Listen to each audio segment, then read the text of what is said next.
Deep fridge body leak check করা এবং সেটাকে রিপেয়ারিং করার এটা আমাদের ৩ নম্বর পার্ট। প্রথম পার্টে দেখিয়েছিলাম যে নাইট্রোজেন প্রেসার দিয়ে কীভাবে লিক চেক করতে হবে।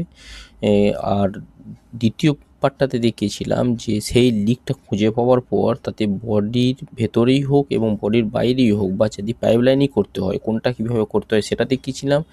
আজ এই ভিডিওতে দেখাবো যে সেই পার্টটা যেটা বডিটা ছাড়িয়েছিলাম আমরা বডিটার কাজটা সেই কাজটাকে আবার পুনরায় কীভাবে নতুন করে করতে হবে এই কাজটাকে। এটা দেখতে পাচ্ছেন যে ছাড়িয়েছি এটাকে নতুনভাবে কীভাবে করব, মানে আবার কাস্টমারকে তো নিতে হবে, এটা ফেরত দিতে হবে, তো সেই কারণে যেন কাস্টমারের অপছন্দ না হয় সেই ধরনের কীভাবে করব এবং তার সাথে সাথে এর গ্যাস চার্জটা কীভাবে করব এবং এতে 290-এর যেহেতু গ্যাস আছে সেইভাবে 290-এর যে ব্যাক প্রেসার অনেকে ডাউট করে, খালি প্রশ্ন করে যে 290-এর ব্যাক প্রেসার এত তর্ক বিতর্ক বহুত হয় যে আমি 290-এর ব্যাক প্রেসার এত রেখেছিলাম আমার সাকসেসফুল হয়েছে, কেউ বলে এত রেখেছিলাম। তো পারফেক্ট 290-এর ব্যাক প্রেসার অরিজিনালি কত হওয়া উচিত সেটাতে আমরা এখানে আজকে প্র্যাকটিক্যাল দেখাবো। তো চলুন এখানে দেখে নিই। এর বডিটা তো প্রথমে দেখলেন, তো এটাতে আমরা আজকে বডিটা বসাবো। বডিটা বসানোর আগে আমরা যে লিকটা আগে ভিডিওতে দেখিয়েছি যে লিকগুলো বন্ধ করে দিয়েছি বডিটা ছাড়িয়ে, তো সেই লিকটা আমরা আজকে যেহেতু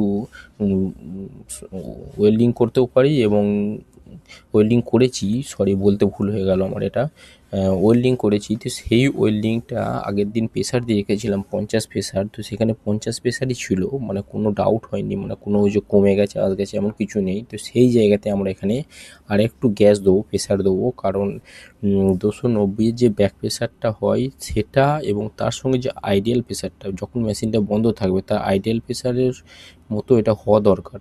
তো ততটা প্রেসার দিয়ে চেক করে নেবো, তারপরে আমরা এটাকে এর বডি বসানোর চেষ্টা করব। তো আমরা এখানে যে থার্মোকলটা তুলেছিলাম এখানে আমরা ফর্ম দিয়ে এটাকে ক্লোজ করে দিয়েছি। তো ফর্মটাও কীভাবে দিতে হয় কোনো জায়গায় আমরা প্রথম যখন ফর্ম ইউজ করতে জানতাম না বা জানতাম না যে ফর্ম পাওয়া যায়, তো সেই ক্ষেত্রে কী করতাম, এই যে থার্মোকলটা যখন কাটতাম সেটাকে ভালোভাবে বাগিয়ে যত্ন করে রেখে দিতাম, কারণ সেই থার্মোকলটাই আমাদের ওই জায়গাতে বসিয়ে আবার এটাকে কভার করতে হবে। কিন্তু এখন সেটা নয়, সেটা কি সেটা দেখাবো। এই যে দেখছেন এখানে খাল হয়ে গেছে, এই খালটা আমরা পূরণ করব কী করে, সেটাও ফর্ম লাগিয়ে পূরণ করব।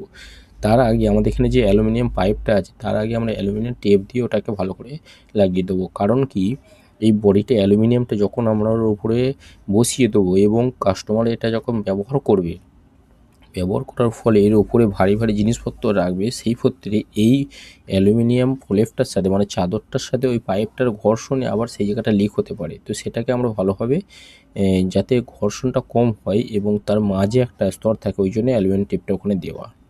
তো এখানে বডিটাকে প্রথমে সুন্দরভাবে বসিয়ে নেব, চেষ্টা করব যতটা সুন্দর করা যায় কারণ হচ্ছে এই যে অ্যালুমিনিয়ামের যে চাদরটা আছে প্রথমেই ছাড়ানোর পরে এটা অরিজিনালি যেভাবে হয় সেভাবে তো হয় না, তবু আপনারা দেখবেন এটা হয়ে যাওয়ার পর বুঝতেই পারবেন না। এই কোণটা আনার জন্য ক্যাপাসিটার টাইপ এই ধরনের গোল কিছু টাইপের রেখে ওটাতে হালকা করে ঘা দিয়ে ওটাকে বসাবো। কিন্তু যখনই এগুলো ঘা দিয়ে বসানোর চেষ্টা করবেন তখনই অবশ্যই এটা কাঠের বা রাবারের হাতুড়ি ব্যবহার করবেন। এর ফলে কি হবে যে এই যে অ্যালুমিনিয়ামের চাদরটা আছে এতে কোনো ড্যামেজ আসবে না এবং সুন্দরভাবে আকৃতি এসে যাবে। তো প্রথমে আমরা এটা সমানভাবে বসিয়ে নেবো এবং লাস্টে সর্বশেষে মেশিনটা গ্যাস চার্জ করবো, চেক করার পরে এই যে জয়েন্টগুলো দেখছেন এখানে সিলিকন দিয়ে ভরে দেবো। সিলিকন দিয়ে না দিলে কী হবে, যখন ঠান্ডার কোনো জল জমবে তো এই জলটা এই যে ছাড়িয়েছি এর ভেতর দিয়ে ঢুকিয়ে ভেতর মধ্যে চলে যাবে এবং জিনিসটা আরও খারাপ হয়ে যাবে, ওপরকার চাদরটা একদম নষ্ট হয়ে যাবে। তো এটাকে আমরা প্রথমে বসিয়ে নেবো, সুন্দরভাবে বসিয়ে নেবো, যেখানে ঘা মারার দরকার সেখানে ভালো করে ঘা মেরে, এবং আমরা কোথায় পাইপ আছে আমরা আগেই বুঝতে পেরে গেছি যেহেতু চাদরটা ছাড়িয়েছিলাম। তো সেই ক্ষেত্রে আমাদের পাইপটা কোথায় আছে বা কোন জায়গা দিয়ে পাইপ গেছে আমাদের বুঝতে অসুবিধা হয়নি। তো সেই ক্ষেত্রে আমরা সেইভাবেই ঘাগুলো মারবো। এখানে যে দেখতে পাচ্ছেন যে হাতটা মনে হচ্ছে বহুত জোরে চলছে, কিন্তু সেভাবে নয়। এবারে এটা আমরা ভিডিওটা যাতে লং না হয়ে যায় সেই কারণে একটু স্পিড করার চেষ্টা করেছি, ভিডিওটাকে তাড়াতাড়ি করার চেষ্টা করেছি, মানে অনেক লম্বা ভিডিও হয়ে গেলে কি অনেক জন দেখতে চায় না যে কী কারণে। কিন্তু পুরো ভিডিওটা যদি না দেখেন আপনারা বুঝতেও পারবেন না যে এই কাজটার মধ্যে কীভাবে কমপ্লিট করা হয়েছে। এটা কাজটা একই দিনে হয়নি, 2-3 দিন টাইম লেগেছে, সেই ক্ষেত্রে ভিডিওটাও পার্ট করে জয়েন করা হয়েছে। তো সঠিকভাবে যদি না বানানো হয় বা না দেখানো হয় তো ভিডিওটা অনেক লম্বা হয়ে যাবে এবং ভালো লাগবে না বা বুঝতেও পারবেন না। তো যারা এই ভিডিওটা দেখবেন অবশ্যই পুরো ভিডিওটা দেখবেন। পুরো ভিডিওটা না দেখলে বুঝতে পারবেন না যে কীভাবে কাজটা করা হয়েছে। এবার আমরা কি করব, এই যে জয়েনটা করেছি এই জায়গায় ফর্মটা ব্যবহার করব। ফর্মটা কীভাবে ব্যবহার করব, ফর্মটা দেওয়ার কারণ হচ্ছে এইরকম যে কোম্পানির যে থার্মোকলের ওপরে মানে ফর্মটার ওপরে থার্মোকলের ওপরে অ্যালুমিনিয়াম শিটটা বসানো আছে এবং সুন্দরভাবে বসানো আছে, ঠিক ওই জায়গাতেই আমরা এখানে ফর্মটা ব্যবহার করব। ফর্মটা উল্টো করে দেবো যাতে লিকুইডটা যাতে বেরোয় এবং যে পাইপটা আমরা এখানে জয়েন করেছি সেই পাইপটা পুরো ঢেকে যাবে। আমরা দেখুন এখানে ফর্ম দিয়ে দিয়েছি। ফর্মটা এখন আস্তে আস্তে যত হাওয়া পাবে এটা বাতাসের সংস্পর্শে যতক্ষণ থাকবে মানে ওর ভেতরে লিকুইডটা যতক্ষণ থাকবে ততক্ষণ এটা ফুলতে থাকবে মানে বড় হতে থাকবে।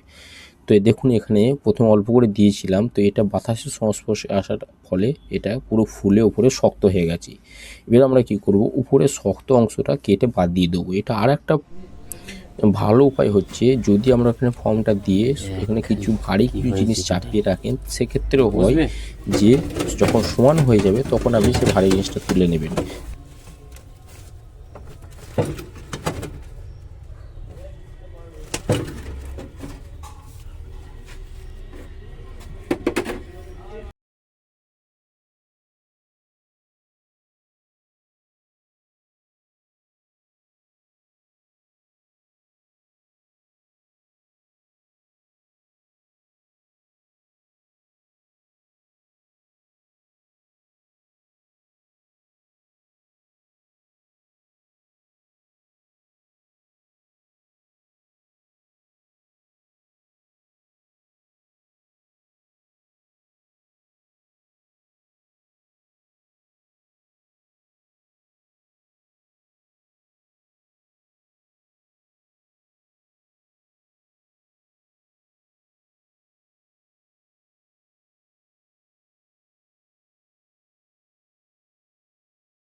ওই মালগুলো সব বার করে না, টেপ ফেস বাকি মালগুলো সব ফেলে দিই।